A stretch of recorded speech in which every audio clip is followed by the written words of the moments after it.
Tom Bennett wiped the grease from his hands as he finished repairing the ventilation system in Corridor 7 of the Aurora Station. The massive space station floated in the void between three star systems, serving as a research hub for dozens of alien species. Tom had been working here for 2 years now, one of only 50 humans among the 3,000 crew members from across the galaxy. He packed his tools into his belt and headed toward the main corridor. The Aurora was like a small city in space, with different sections designed for different alien species.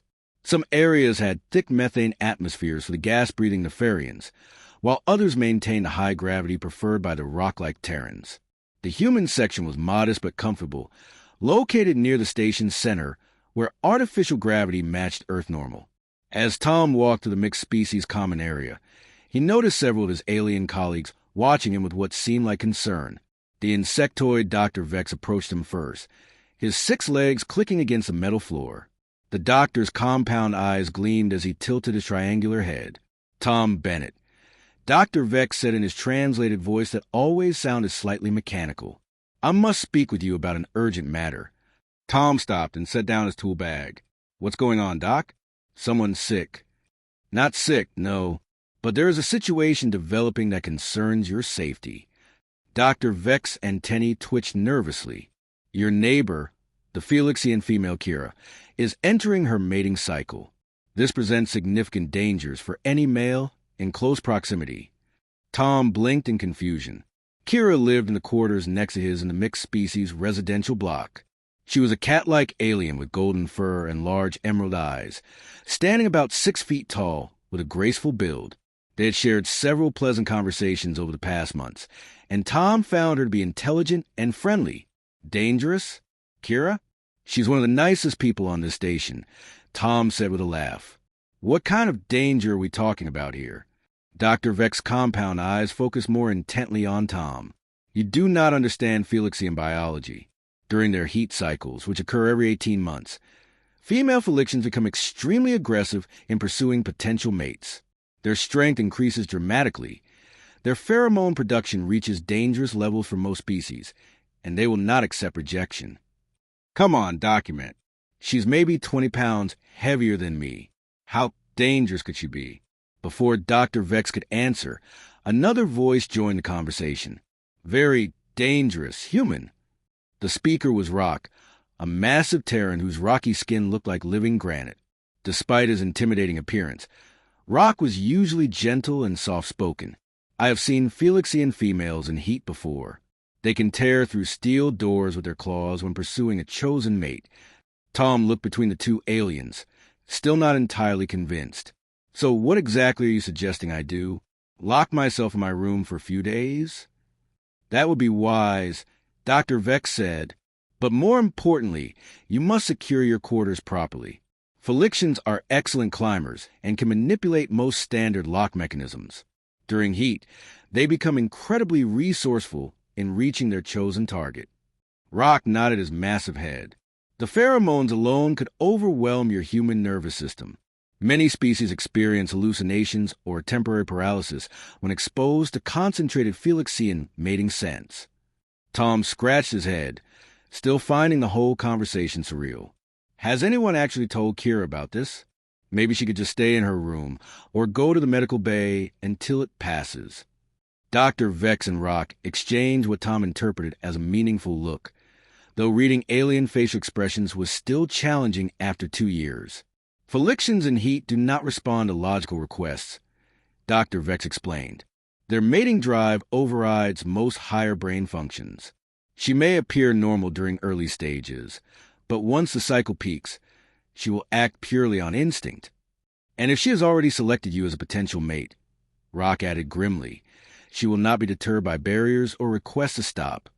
Tom felt a chill run down his spine. Selected me? What makes you think she selected me? The signs have been obvious for weeks, Dr. Vex said. She has been spending more time near your quarters, asking other crew members about your schedule and preferences, and her scent markers have been increasing in your area. Scent markers? Felixians mark territory and objects of interest with pheromones invisible to most species, but detectable to our sensors, Dr. Vex explained. Your door, the corridor walls near your quarters. Even some of your tools have traces of her marking scents. Tom tried to process this information. He remembered Kira seeming more friendly lately, often appearing in the same areas where he was working. She had asked him about his favorite foods, his sleep schedule, and his off-duty activities. At the time, he had assumed she was just being sociable. How long do these cycles last? Tom asked. 3 to 4 days, typically, Dr. Vex replied. But the effects can be permanent for the chosen mate if the bonding process completes. Permanent how? Rock's rocky features somehow manage to convey sympathy. Felix-Cian mating involves psychological bonding that can drive other species insane if they are not compatible. The mental connection becomes so strong that separation causes severe psychological trauma. Tom felt his mouth go dry. And you're telling me this now because? Because her cycle began this morning, Dr. Vex said quietly. We detected the initial hormonal changes in her system during routine health scans, yet perhaps 12 hours before the peak intensity begins. Tom looked around the common area and noticed that several other aliens were watching their conversation from a distance. A group of the bird-like Averins huddled together, occasionally glancing in his direction. Even some of the normally fearless Nefarians seemed to be giving him a wide berth. Everyone knows about this? Tom asked. Word travels quickly on a space station, Rock said. Most crew members are concerned for your safety. Felicians are well-liked and respected, but their mating cycles are feared throughout the galaxy. Dr. Vex pulled out a small device from his medical kit. This is a pheromone blocker. It will provide some protection against the worst effects of her scent markers, but it is not foolproof. You should also consider relocating the guest. Quarters in a different section of the station. Tom took the device, which looked like a small air filtration mask. What about Kira? Doesn't she get any choice in this? It seems unfair that she has to deal with losing control like this. Felicians view their mating cycles differently than humans view sexual desire, Dr. Vex explained. To them, it is a sacred time when they connect with their chosen partner on levels that transcend normal relationships. They do not see it as losing control, but rather as becoming their truest selves. The problem, Rock added, is that most other species are not equipped to handle the intensity of Felix-Cian bonding. It has led to many tragic situations in the past. Tom studied the pheromone blocker in his hands. The whole situation seemed increasingly surreal. Just this morning, his biggest concern had been replacing some worn seals in the water recycling system. Now he was apparently the target of an alien mating ritual that could drive him insane. What if I just talked to her? Tom suggested. Explain that I'm flattered but not interested? Maybe if I'm honest and respectful about it. Dr. Vex's antennae drooped. You still do not understand, Tom Bennett. Once a Felix-Cian female has chosen a mate and her cycle begins, conversation becomes impossible. Her brain chemistry changes completely. She will see any refusal as a challenge to overcome rather than a boundary to respect. And she is much stronger than she appears, Rock warned. Felix-Cian muscle density increases during heat cycles. She could easily overpower you if she chose to. Tom looked down at his hands, still stained with grease from his repair work. They seemed so ordinary and human compared to claws and strange appendages of his alien colleagues. He had always prided himself on being adaptable, on finding ways to work and live alongside beings completely different from himself. But this situation was unlike anything in his experience. I need to think about this, Tom said finally. Thanks for the warning, both of you. I'll be careful. Dr. Vex clicked his mandibles together, and what Tom had learned was a sign of frustration. Being careful may not be sufficient. You should take immediate action to protect yourself. I understand your concern, document, but I'm not going to hide in a bunker because of something that might happen. I'll take precautions, but I'm not abandoning my normal life over this. Rock placed one massive rocky hand on Tom's shoulder, the gesture surprisingly gentle despite the alien's intimidating size. Your human courage is admirable, but courage without wisdom often leads to tragedy. Please consider our advice seriously. Tom nodded and picked up his tool bag. I will. I promise I'll think about everything you've told me. As he walked away from his alien colleagues, Tom could feel their worried gazes following him. The corridors of the Aurora suddenly seemed different, more threatening. Every shadow could hide a waiting predator. Every sound could signal approaching danger. But even as fear crept into his mind, another part of him remained skeptical. Kira had always been kind and reasonable. Surely the situation couldn't be as dire as everyone claimed. Tom reached his quarters and stood before the simple door that had never seemed inadequate before. His key card opened it with a soft beep, and he stepped inside his modest but comfortable room. As the door closed behind him, he noticed the first time that he had never bothered to engage the manual security locks. In fact, he wasn't even sure if they worked properly. He set down his tools and looked around his quarters with new eyes, wondering if tonight would be his last peaceful evening for a very long time. Tom woke from deep sleep to the sound of his door chiming softly. His quarters were dark except for the faint glow of status lights from various systems. According to his bedside display, it was 3 in the morning station time. He rolled over and tried to ignore the sound, assuming it was just a system notification, or perhaps a neighbor returning late from their shift. The chime came again, more insistent this time. Tom groaned and sat up in bed, running his hands through his hair. The pheromone blocker Dr. Vex had given him sat and used on his nightstand. He had intended to wear it, but forgot after a long day of repairs and maintenance work. "Who is it?" Tom called out, his voice thick with sleep. "It is Kira," came the reply through the door's communication system. Her voice sounded different somehow, deeper and more musical than usual. "I need to speak with you about something important." Tom hesitated. The warnings from Dr. Vex and Rock echoed in his mind, but Kira sounded completely normal and rational. Perhaps his alien colleagues had been overreacting after all. Many species had different biological cycles that seemed strange or frightening to others, but were perfectly manageable in reality. "It's pretty late, Kira. Can it wait until morning?" Tom asked. "Please, Tom. It will only take a moment. I have something I need to give you."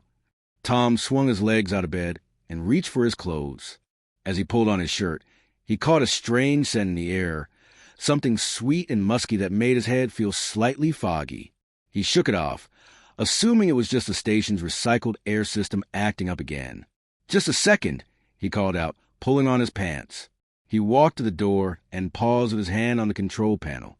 Something in the back of his mind urged caution, but his curiosity won out. He pressed a button, and the door slid open with its usual soft hiss. Kira stood in the corridor, and Tom immediately noticed something was different about her. Her golden fur seemed to shimmer with an inner light, catching and reflecting the dim corridor, lighting in ways he had never seen before. Patterns of bioluminescence traced along her arms and neck, creating intricate designs that pulsed gently like a slow heartbeat. Her emerald eyes held an intensity that made Tom take an involuntary step backward. "Thank you for answering," Kira said, stepping forward into his doorway. Her voice carried that same musical quality he had noticed through the door, with undertones that seemed to resonate in his chest. "I hope I did not disturb your rest too much." "It's okay," Tom said, though he felt increasingly uneasy. The sweet scent was stronger now, making his thoughts feel thick and slow. "What did you need to give me?" Instead of answering immediately, Kira moved further into his quarters. Tom noticed how gracefully she moved, each step flowing into the next like a dancer. Her claws, usually retracted and barely visible, were now extended slightly, catching the light as her hands moved. "I've been thinking about our conversations," Kira said, closing the door behind her with a casual gesture that somehow felt very deliberate. "You have such an interesting perspective on engineering problems. Your human mind works so differently from other species." Tom tried to back up further, but found himself against his desk chair. "Thanks. But maybe we could talk about this tomorrow? I have an early shift and—" "Shoo!" Kira said softly, raising one clawed finger to her lips. The gesture was strangely hypnotic. "There's no need to worry about tomorrow right now. Tonight is special." The bioluminescent patterns on her fur began to pulse more rapidly, and Tom found his eyes drawn to them despite his growing alarm. The patterns seemed to follow some kind of rhythm that matched the beating of his own heart. His vision started to blur slightly around the edges, and he gripped the back of his chair for support. "Kira, I think maybe you should go back to your quarters," Tom said, trying to keep his voice steady. "You seem different tonight." She laughed, a sound like silver bells that made his skin tingle. "I am exactly who I am meant to be tonight. Do you not find the patterns beautiful?" "They are for you, Tom Bennett. Only for you." Tom realized with growing horror that Dr. Vex had been right about the pheromones.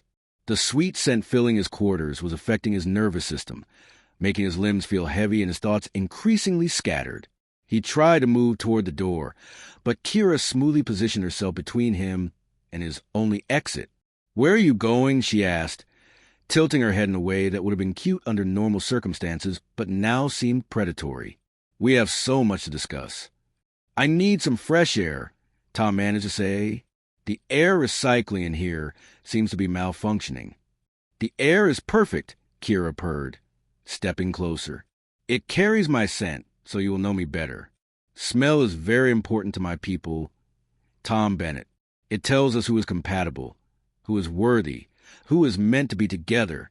Tom tried to think clearly through the growing fog in his mind.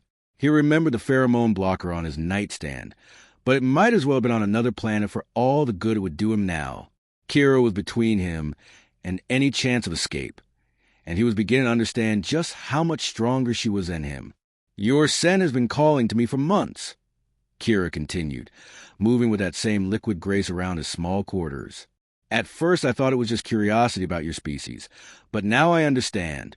The universe brought us together, placed our quarters side by side, gave us chances to speak and learn about each other."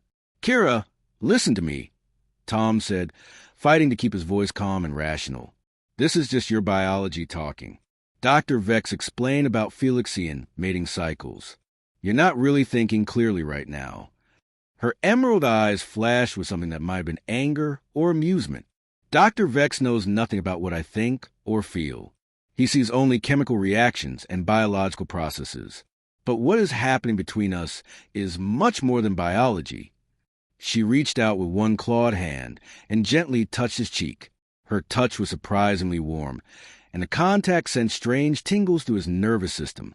The bioluminescent patterns on her arm flared brighter where she touched him. "Can you not feel it?" she whispered. "The connection between us? Your species may not understand such things, but surely you can sense that we are meant for each other." Tom tried to pull away from her touch, but his muscles felt sluggish and uncooperative. The pheromones were definitely affecting his motor control, as well as his thinking. He could see why Dr. Vex had been so concerned. "I need you to leave," Tom said as firmly as he could manage. "This isn't right, Kira. You're not yourself." "I am more myself than I have ever been," she replied, moving even closer. "For the first time in my life, everything is clear. I know exactly what I want and who I want it with." Tom noticed that her claws had extended further, not in a threatening way, but as if her body was preparing for something. Her breathing had changed, too, becoming deeper and more rhythmic. The patterns on her fur were now pulsing in complex sequences that seemed almost like a form of communication. "Please," Tom said, his voice starting to slur slightly. "I'm asking you as a friend to please leave my quarters and let me sleep." Kira's expression softened, and for a moment she looked almost like her normal self. "Oh, Tom," she said gently, "you still do not understand. We are far beyond friendship now. What is beginning between us tonight will change both of our lives forever." She moved to a small window that looked out into space and gestured for him to join her. When he hesitated, she reached out and took his hand in hers. Her grip was gentle but firm, and he found he could not pull away. "Look," she said, pointing out the stars. "Do you see how they shine? Each one is alone in the darkness, separated by vast distances. But sometimes, very rarely, two stars find each other and create something beautiful together." Tom looked out at the starfield. Try to focus on anything other than the intoxicating scent and the warm pressure of her hand holding his. "Stars that get too close burn each other up," he said weakly. "Only if they are not meant to be together," Kira replied. "But when the universe aligns properly, two stars can dance around each other for eternity, each one making the other brighter and more beautiful." She turned to face him, and he saw that her pupils had dilated until her eyes were almost completely black with just rings of emerald around the edges. "We are those stars, Tom Bennett. I have been searching for you my entire life without knowing it. Tom felt his knees starting to wobble as the pheromone effects intensified. He managed to stumble back to his bed and sit down heavily. Kira followed, moving with that same predatory grace, and sat beside him close enough that he could feel the heat radiating from her body. "I cannot let you leave," she said simply. "Not now. Not when we are so close to understanding each other completely. The next few days will be the most important of both our lives." "Days?" Tom asked, though part of him already knew the answer. "My cycle lasts 3 days," Kira explained, reaching out to stroke his hair with gentle claws. 3 days for us to bond properly, to learn each other's minds and hearts, to become what we are meant to be together. Tom realized with crystalline clarity that all the warnings had been completely accurate. He was trapped in his own quarters with an alien whose biology had completely overridden her normal personality, and there was absolutely nothing he could do about it. The door controls were across the room, but even if he could reach them, Kira was faster and stronger than him. "What happens if I refuse?" Tom asked quietly. Kira's bioluminescent patterns flared brighter, and her purring voice took on an edge of steel. "Refusal is not possible now," she said. "The choice was made when you opened your door." Tom woke slowly, his head pounding and his mouth feeling like cotton. Sunlight from the artificial day's cycle streamed through his small window, telling him it was morning. For a moment he thought the previous night had been an incredibly vivid dream, but then he turned his head and saw Kira sitting in his desk chair, watching him with those intense emerald eyes. She looked different in the daylight. The bioluminescent patterns on her fur were fainter now, but still visible, creating subtle designs across her golden coat. She had changed positions sometime during the night, and Tom realized she had been guarding the door while he slept. The sweet pheromone scent still filled the air, though it seemed less overwhelming than it had been in the darkness. "Good morning, Tom Bennett," Kira said, her voice carrying that same musical quality. "Did you sleep well?" Tom sat up carefully, his head spinning slightly. "How long was I out?" "Approximately 6 hours," Kira replied. "The initial pheromone exposure often causes deep sleep in other species. Your body was adjusting to my presence." Tom looked toward the door, calculating distances and possibilities. Kira seemed to read his thoughts and shook her head gently. "The door remains locked from the inside," she said. "And even if you could reach it, you would not make it 3 steps into the corridor before I caught you. My reflexes are much faster than yours. So what happens now?" Tom asked, trying to keep his voice steady. "You just keep me prisoner in my own room for 3 days?" Kira's expression softened, and she leaned forward in the chair. "Prisoner is not the right word. You are my chosen mate, and these 3 days are sacred to my people. We will use this time to truly know each other, to share our minds and hearts in ways your species has never experienced." "What if I don't want to share my mind and heart?" Tom asked. "You will," Kira said with quiet certainty. "Once you understand what I am offering, you will welcome it. The bonding between our species creates connections that go far beyond simple physical attraction." Tom rubbed his temples, trying to think through the lingering effects of her pheromones. "Dr. Vex said the bonding process could drive humans insane." "Dr. Vex has never experienced true bonding with a Felixian," Kira replied. "He knows only the failures, the cases where incompatible species try to force connections that were not meant to be. But you and I are different, Tom Bennett. I have been watching you for months, learning your patterns, understanding your mind." She stood up from the chair and moved to sit on the edge of his bed. Tom instinctively tried to move away, but she reached out and gently placed her hand on his arm. Her touch sent strange warmth through his nervous system. "Tell me about your childhood," Kira said. "What was it like growing up on Earth?" Tom blinked in confusion at the sudden change of subject. "What does that have to do with anything?" "Everything," Kira replied. "To bond properly, I must understand who you are at your deepest levels. Your memories, your dreams, your fears and hopes. In return, I will share mine with you. And if I refuse to tell you anything?" Kira's patterns flared slightly brighter. "Then we will sit in silence until you are ready to speak. I have 3 days, and I am very patient." Tom looked into her alien eyes and saw something that surprised him. Genuine curiosity and what almost looked like affection. Despite the circumstances, despite being trapped and overwhelmed by alien biology, he found himself actually considering her request. "I grew up in Ohio," Tom said finally. "Small town, nothing special. My parents own a hardware store." Kira nodded encouragingly. "What did you enjoy most as a child?" "Taking things apart," Tom admitted. "Radios, computers, anything mechanical. My parents were always finding piles of screws and circuit boards in my room." "And did you always put them back together correctly?" Tom found himself almost smiling. "Usually. Sometimes I made improvements." "That is why you became an engineer," Kira said. "You see how things work and how they could work better. It is a gift." "What about you?" Tom asked, surprising himself by actually being curious. "What was your childhood like?" Kira's eyes grew distant, and the patterns on her fur shifted to softer, more muted colors. "Very different from yours. Felixian children are raised communally until we reach maturity.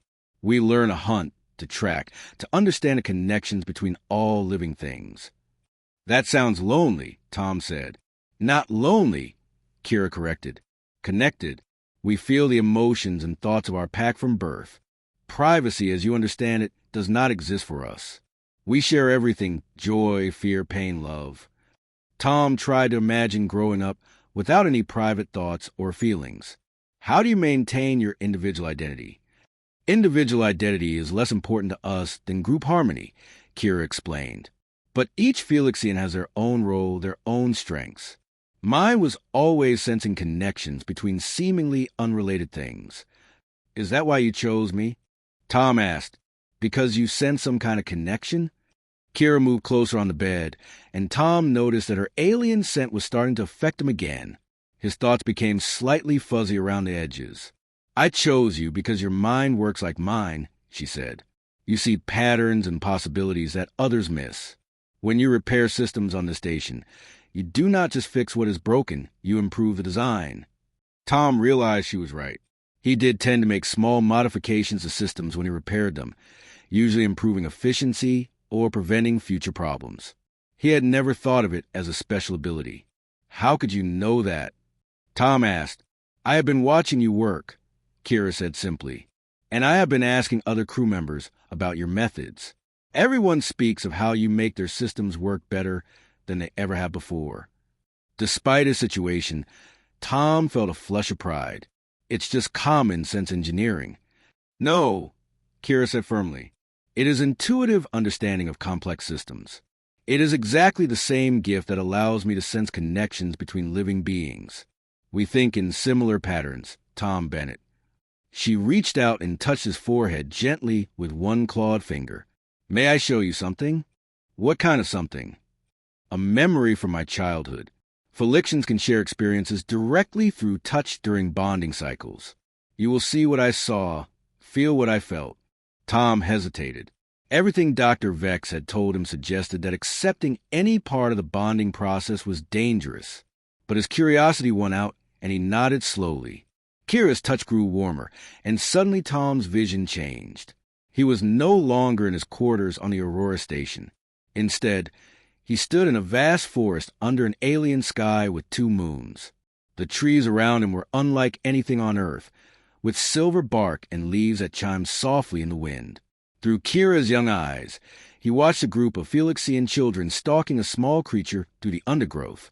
But this was not hunting for food. It was a lesson in understanding connections. The children had to predict where the creature would go by reading signs and environment, understanding how all the forest elements influence each other. Young Kira had been the first to realize that the creature was not trying to escape, but was actually leading them toward something. She guided the other children to a clearing, where they found the creature's injured mate.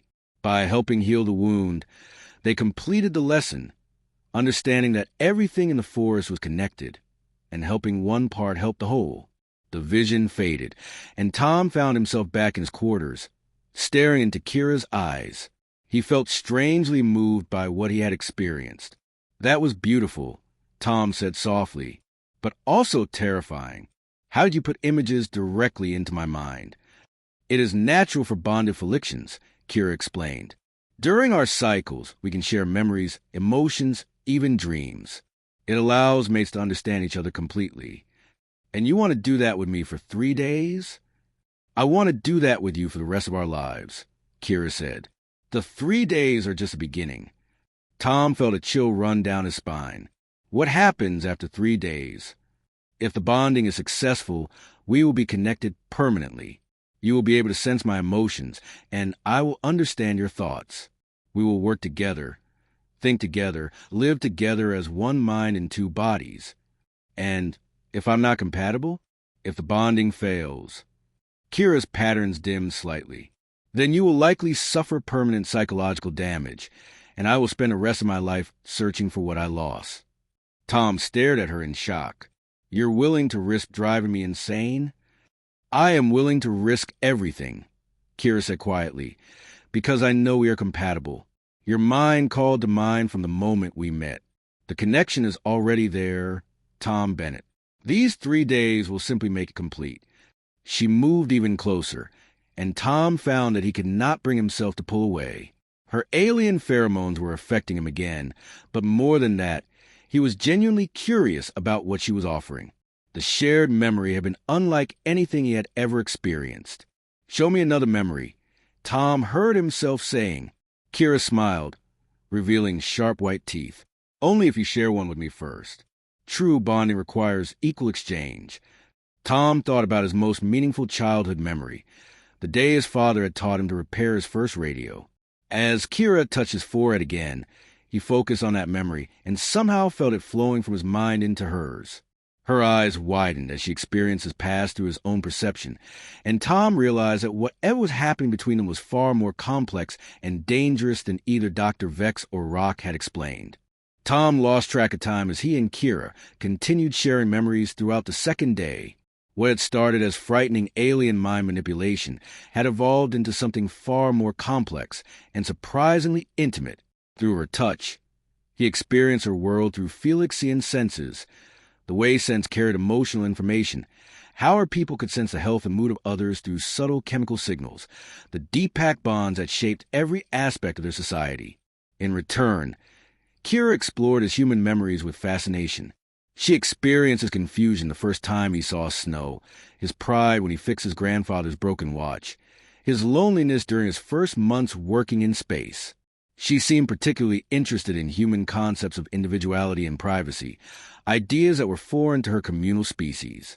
Your people live such isolated lives, Kira said as they sat together on his small bed, sharing a meal from his food storage. Each human mind is like a closed room with no windows. How do you bear the loneliness? We don't think of it as loneliness, Tom explained, though he was beginning to question that assumption. We value having our own thoughts and feelings. It gives us freedom to be ourselves. But how can you truly know another person if you cannot share their inner experience? Kira asked, how do you form real connections? Tom thought about his relationships back on Earth. Friends, family, romantic partners. They had all involved slow revelation of thoughts and feelings through conversation and shared activities. The idea of instant mental connection was both appealing and terrifying. We build trust gradually, Tom said. We choose what to share and when to share it. That seems very inefficient, Kira said with amusement, and it leaves so much room for misunderstanding. As she spoke, Tom noticed that the bioluminescent patterns on her fur were changing again. The gentle pulses of the previous day had given way to more complex sequences that seemed to respond to their conversation. When she was amused, spiral patterns flowed down her arms. When she was serious, the lights formed geometric shapes across her shoulders. Are you controlling those patterns? Tom asked. Kira looked down at her own fur in surprise. Not consciously. They reflect my emotional state automatically during bonding cycles. Can you read them? Tom studied the flowing lights. Some of them seem obvious. The spirals when you laugh, the geometric shapes when you're thinking hard.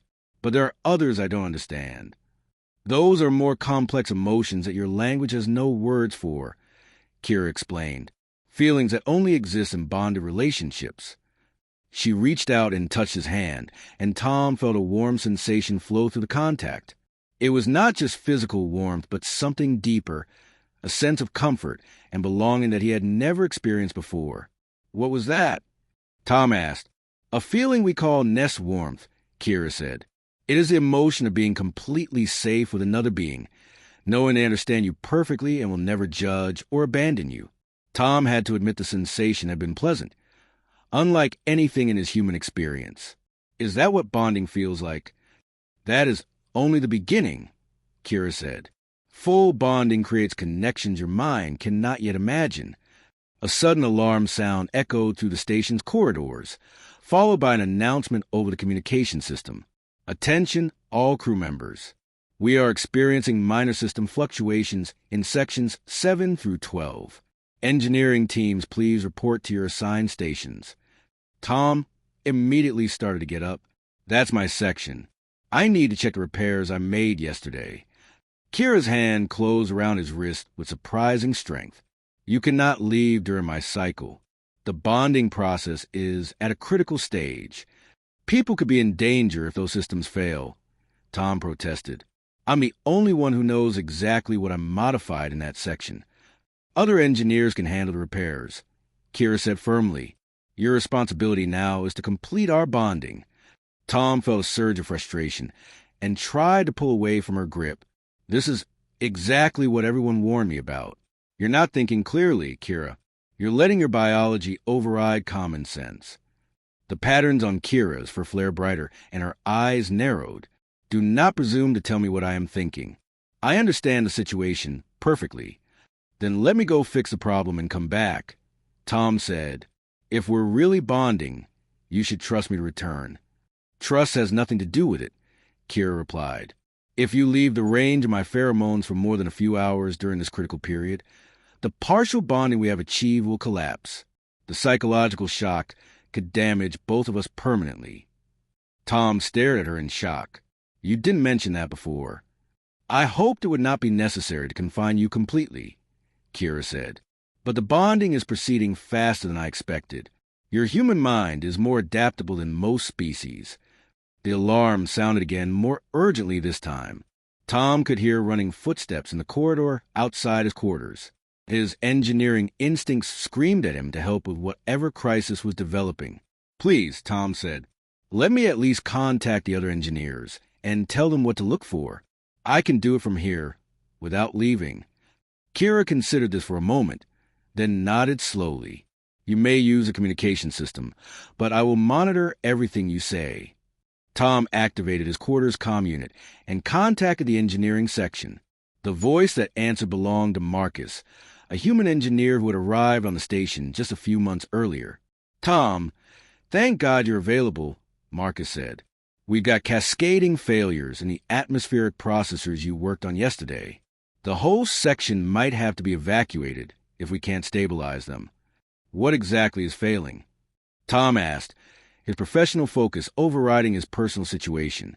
"The pressure regulators are fluctuating wildly, and the backup systems aren't engaging properly," Marcus replied. "Whatever modifications you made seem to be interacting badly with the original programming." Tom closed his eyes and visualized the systems he had worked on. He had made several small improvements to increase efficiency, but they should not have caused the problems Marcus was describing. "Check the tertiary bypass valves," Tom said. "I installed new pressure sensors that should have calibrated automatically, but if the old programming conflicts with the new sensors, you'll get exactly the kind of fluctuations you're describing." "How do I recalibrate them?" Marcus asked. Tom began walking Marcus through the repair process, explaining each step in detail. As he worked through the technical problem, he noticed something strange happening.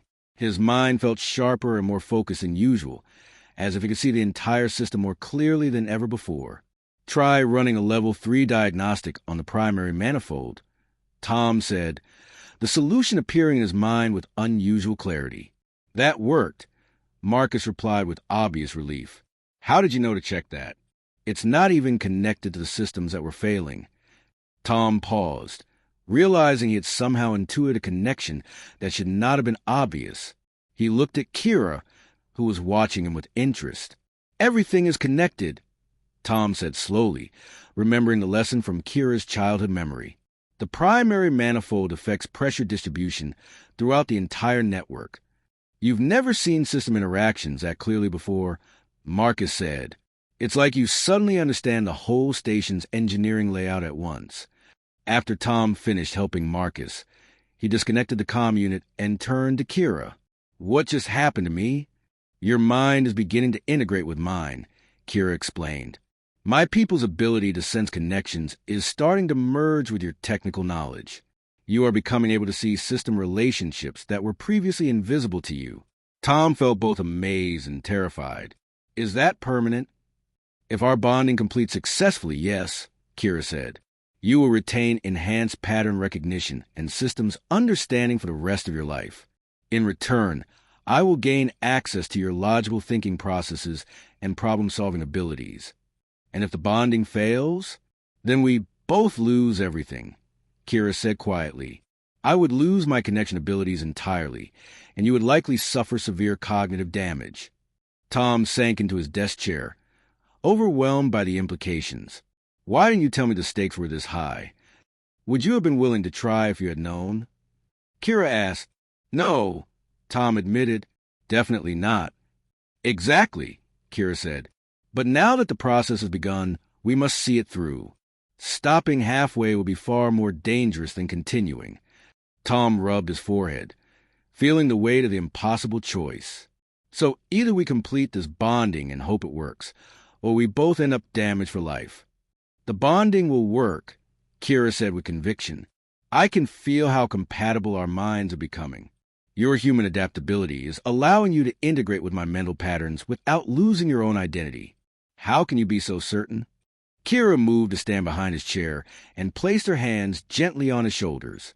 Because most species become completely overwhelmed by Felixian mental sharing within hours. You have been integrating our memories and thought patterns for almost 2 days, and your mind is not only surviving, but improving. Tom felt the truth of her words. Despite the frightening circumstances, he did feel mentally sharper and more capable than ever before. The fear and confusion of the first day had given way to genuine curiosity about what they might become together. What happens if we succeed? Tom asked, Will I still be human? You will be more human than you have ever been, Kira said. And I will be more Felixian. True bonding does not erase what we are. It allows us to become the best possible versions of ourselves. Tom looked out his small window at the stars beyond, thinking about Marcus's amazement at his enhanced problem-solving abilities. If the bonding could give him that kind of insight permanently, the implications for his work and his life were staggering. One more day, Tom said finally. We have one more day to complete this. One more day. Kira agreed, her patterns glowing softly with what Tom was beginning to recognize as hope. Tom woke on the third morning to find Kira sitting motionless by the window, staring out at the stars. Her bioluminescent patterns had changed dramatically during the night, now forming complex interlocking designs that pulsed in perfect synchronization with his own heartbeat. Even from across the room, he could feel the connection between them like a warm current flowing through his mind. It is almost time, Kira said without turning around. Her voice carried new harmonics that seemed to resonate directly in his thoughts. The final phase of bonding begins when the cycle reaches its peak. Tom sat up in bed and immediately noticed that his perception had changed again overnight. He could see more clearly than ever before, not just with his eyes, but with his understanding. The way light reflected off the metal walls revealed stress patterns in the station's structure. The subtle vibrations in the floor told him exactly which systems were running and how efficiently they were operating. I can sense the whole station, Tom said in amazement. Every system, every connection, every potential failure point. And I can understand them through your knowledge, Kira replied. Finally turned to face him. I know now why the atmospheric processors failed yesterday. I can see the logical patterns that govern all the station's operations. Tom stood up and walked to where she sat. When he took her hand, the mental connection between them intensified dramatically. For a moment, he experienced her alien senses directly. The way sense carried detailed information about the emotional states of every crew member on the station, how temperature variations revealed the health of different species, the complex chemical signatures that told her everything about the station's artificial ecosystem. This is incredible, Tom breathed. Is this what the final bonding will be like? Much stronger, Kira said. Right now we are still two separate minds sharing information. True bonding will make us one consciousness in two bodies. A urgent chiming from Tom's communication system interrupted them. The voice of Captain Reese, the station commander, came through with obvious stress. All senior staff report to the main engineering section immediately. We have a critical situation developing. Tom moved toward the comm unit, but Kira caught his arm. You cannot leave during the final phase. If the bonding is interrupted now, the mental feedback could kill us both. Captain Reese sounds desperate, Tom said. What if people are in danger? Other engineers can handle whatever crisis is occurring, Kira insisted. Our bonding must be completed. Tom felt torn between his duty to the station and the dangerous process he'd become part of. But as he stood there, something unexpected happened. Through their shared connection, he began to sense exactly what was wrong with the station systems. The main fusion reactor, Tom said suddenly. The containment field generators are developing harmonic resonance. If they reach critical frequency, the whole station could be destroyed. Kira's eyes widened.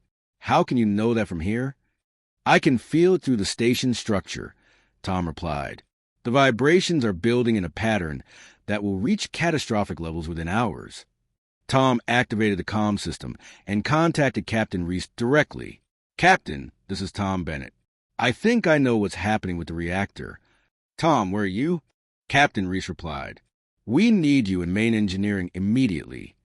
I can't leave my quarters right now, but I can guide the repair team from here, Tom said. The problem is harmonic resonance in the containment field generators. You need to adjust the phase variance in the primary coils by exactly 7 degrees. How could you possibly know that? Captain Reese asked. Our diagnostic teams haven't even identified the source of the problem yet. Tom looked at Kira, who nodded encouragingly. I'm experiencing enhanced pattern recognition due to medical treatment. I can sense the resonance frequency through the station structure. Stand by, Captain Reese said. After several minutes, he came back on the comm. The adjustment worked. The harmonic buildup is decreasing. How did you know to make that specific modification? The pattern was obvious once I could see the whole system, Tom replied. But, Captain, you need to make additional adjustments to prevent this from happening again. For the next hour, Tom guided the engineering teams through a complete recalibration of the reactor systems. His enhanced perception allowed him to see problems and solutions that would have taken normal diagnostics days to identify. Through their mental link, Kira provided intuitive understanding of how the different components interacted, while Tom supplied the technical knowledge to implement fixes. Remarkable, Captain Reese said when they finished. The reactor is running more efficiently than it has in years. What kind of medical treatment gives someone that kind of diagnostic ability? Tom hesitated, looking at Kira. It's complicated, Captain. I'll file a full report when the treatment is complete. After ending the communication, Tom turned to Kira with wonder. We solved that problem together. Your intuition and my knowledge combined. It is what I tried to tell you from the beginning, Kira said. We are meant to work together, to think together. Our minds complement each other perfectly. Tom felt the truth of her words. The fear and resistance he had felt initially were fading, replaced by genuine excitement about their potential. What happens next? The final bonding, Kira said. It will complete the connection between us permanently. She moved closer and placed both hands on either side of his face. Are you ready? Tom looked into her alien eyes and saw not just desire, but genuine affection and respect. What if something goes wrong? Then we face it together, Kira said simply. But nothing will go wrong. I can feel how perfectly our minds fit together. Tom took a deep breath and nodded. I'm ready. Kira's touch intensified, and suddenly Tom felt his consciousness expanding beyond the boundaries of his own mind. He could sense Kira's thoughts and emotions as clearly as his own, but instead of feeling invaded or overwhelmed, he felt complete. Her alien perspective enhanced his human logic, while his systematic thinking gave structure to her intuitive leaps. The sensation built to an incredible crescendo and then suddenly settled into a new equilibrium. Tom opened his eyes and found that he could still sense Kira's presence in his mind, but it felt natural and comfortable rather than alien or intrusive. "How do you feel?" Kira asked, though Tom could sense her concern and hope through their link. "Different," Tom said, then smiled. "But good different. Enhanced." They were interrupted by the sound of Tom's door being overridden from the outside. Dr. Vex and Rock burst in, followed by Captain Reese and several security officers. All of them stopped short when they saw Tom and Kira sitting calmly together, both obviously unharmed. "Tom," Dr. Vex said with obvious relief, "are you injured? We detected unusual pheromone levels and feared the worst." "I'm fine, Doc," Tom replied. "Better than fine, actually." Captain Reese stepped forward. "Bennett, how did you diagnose the reactor problem so accurately from your quarters? Our best engineers couldn't identify the issue until you guided them to it." Tom looked at Kira, and through their bond, he could sense her agreement. "Captain, I need to explain something that's going to sound impossible." Over the next hour, Tom and Kira described what had happened between them, the bonding process, the shared consciousness, the enhanced abilities they had developed together. The assembled aliens listened with growing amazement and concern. "This is unprecedented," Dr. Vex said finally.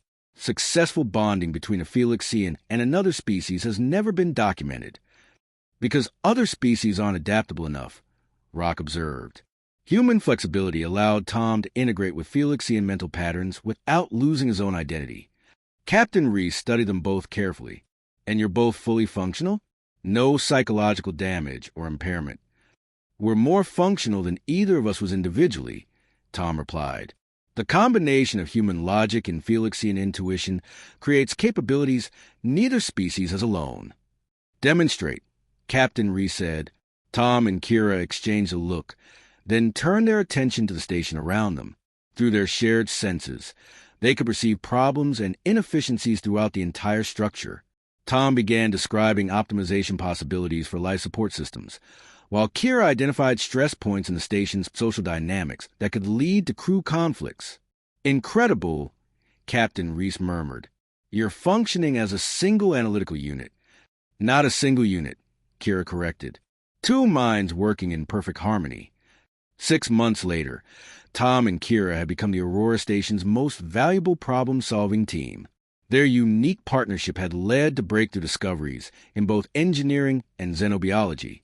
Other research stations throughout the galaxy were requesting their consultation on complex multi-species problems. Tom stood in their shared quarters. They had moved to larger accommodations to house both human and Felixean needs, working on designs for a new type of interspecies habitat. Through their mental link, Kira provided insights into the social and biological requirements of different alien species, while Tom translated those needs into practical engineering solutions.